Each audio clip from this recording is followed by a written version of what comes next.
जब मैंने रिसर्च किया नेपाल की बजटीय नीति का, तो कुछ चीज़ें बहुत अच्छी निकली और कुछ पर मुझे डाउट है। तो सबसे पहले आपको ये बता दूं, आप शायद नेपाल के हो ना, आपको बता दूं कि ये जो नेपाल है, नेपाल की बजटीय नीति क्या है। तो जो नेपाल की बजट को देखा मैंने प्रीवियस ईयर का, तो नेपाल की जो बजटीय नीति है उसमें दो प्रकार की कर प्रणाली दिखी। एक को बोला जाता है प्रगतिशील कर प्रणाली, दूसरा को बोला जाता है विभेदीकरण कर प्रणाली। अब पहले इन्हें समझेंगे होता क्या है। प्रगतिशील का मतलब है प्रोग्रेसिव है, ये सामाजिक न्याय को सुनिश्चित करता है।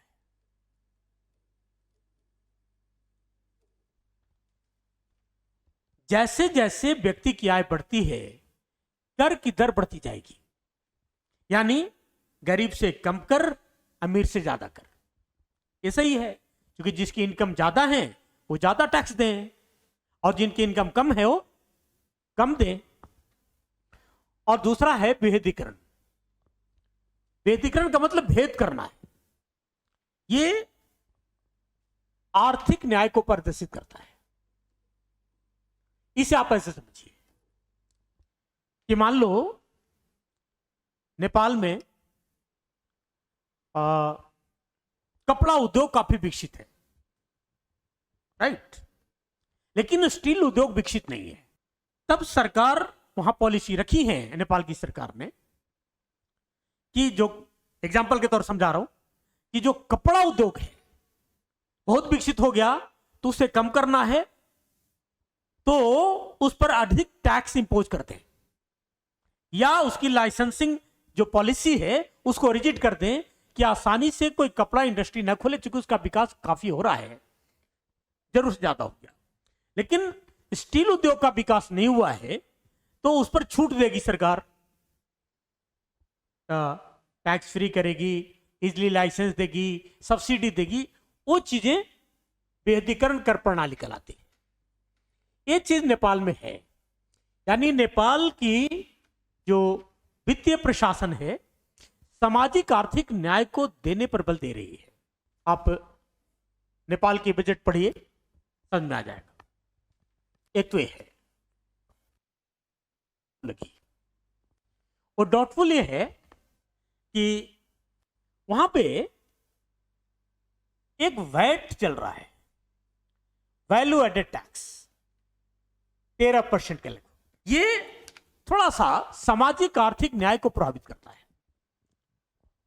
यानी नेपाल की सरकार सामाजिक आर्थिक न्याय देना चाह रही है। कैसे देखिए, तो बहुत सारे विषय हैं, एक विषय पर एक ही पहलू की बात की जा सकती है, अदरवाइज कॉम्प्लिकेशन हो जाएगा। आप ऐसे मानिए एक आदमी जो 10,000 रुपया कमाता है, अर्न करता है पर मंथ, और 5,000 का कोई सामान खरीदता है, तो उन्हें 13% वैट देना होगा, वैल्यू एडेड टैक्स देना होगा। ये राम है एक आदमी, दूसरा श्याम है, ये 1 लाख कमाता है,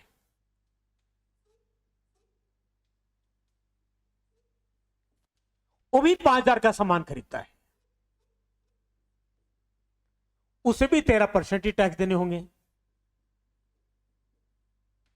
यही समस्या की जड़ है। यानी अमीर भी उतना ही टैक्स देगा जितना गरीब देगा। यहां पे आर्थिक न्याय नहीं है, सॉरी सामाजिक न्याय नहीं है। कारण क्या है कि जो रुपया कम काम करता है उसके लिए रुपये का इंपॉर्टेंस ज्यादा होता है, और जो रुपया ज्यादा करता है उसके लिए रुपये की इंपॉर्टेंस कम होती है। एक अर्थशास्त्र का सिद्धांत है, उसको बोलते हैं रुपये की सीमांत उपयोगिता सिद्धांत, मार्जिनल यूटिलिटी ऑफ सिद्धांत, मार्जिनल यूटिलिटी ऑफ फाइनेंस। वो क्या है समझाता हूं। जब अमीर और गरीब एक ही तरह का टैक्स देता है तब गरीब को जो कम रुपया कमाता है उसे टैक्स देने में दर्द होता है, चुभन महसूस होती है, अमीर को नहीं होता।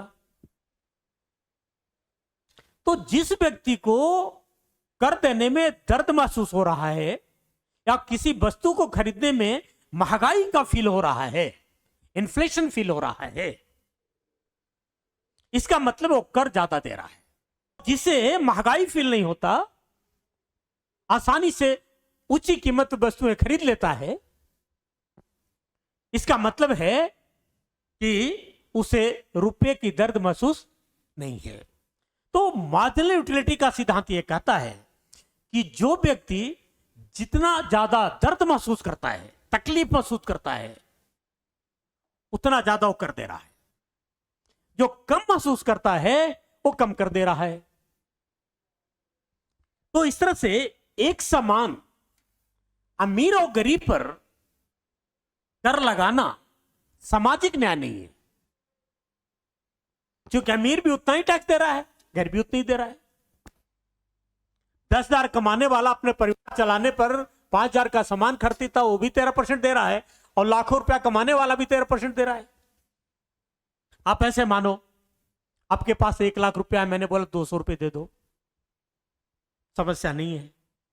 इनके पास 1,000 रुपया, इनको बोलता हूं 2,000 रुपया दे दो, समस्या आ गई ना। क्योंकि आपकी और भी जरूरतें हैं, इनकी भी है।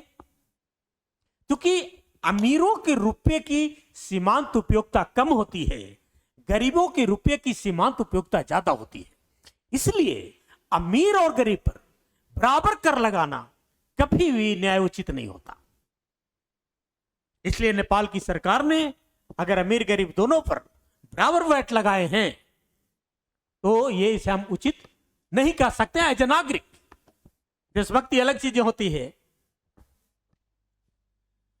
भारत में भी कुछ चीजें ऐसी है, लेकिन भारत में जैसे जीएसटी लगी तो उसमें कई एक स्लैब बना दिया है, वहां जो वैट लगाई उसमें सब पर बराबर रख दिया है।